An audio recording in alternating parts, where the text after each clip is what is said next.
In today's video, I'm going to teach you how to delete a Google form.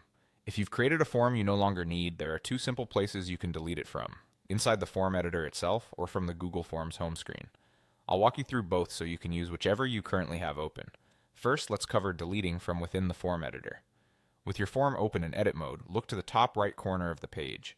You'll see the Send button, and right next to it there's a More icon that looks like three vertical dots. Click that icon to open the menu. In the menu that appears, choose Move to Trash. If you're asked to confirm, go ahead and confirm. That's it.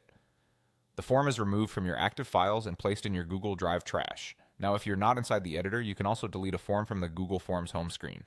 Go to forms.google.com or open Forms from your Google apps. Browse or search to find the form you want to remove. On the form's thumbnail, you'll see another three-dot More icon.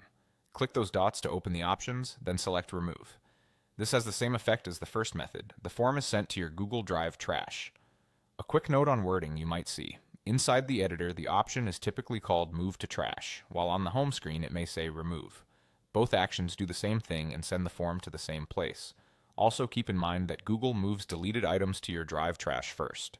They generally stay there for a limited time before being permanently removed, so if you change your mind shortly after deleting, you can usually restore the form from your Drive trash. If you're working on a shared form, permissions matter. Only the owner can fully delete the form for everyone. If you're a collaborator and you choose Remove from the home screen, it may only remove the shortcut from your list, while the owner still retains the original in their drive. Finally, if your form was collecting responses in a linked spreadsheet, deleting the form does not automatically delete that spreadsheet.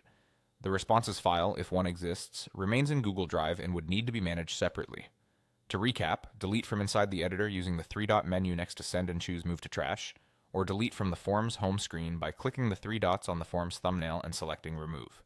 Either way, you're done in just a couple of clicks.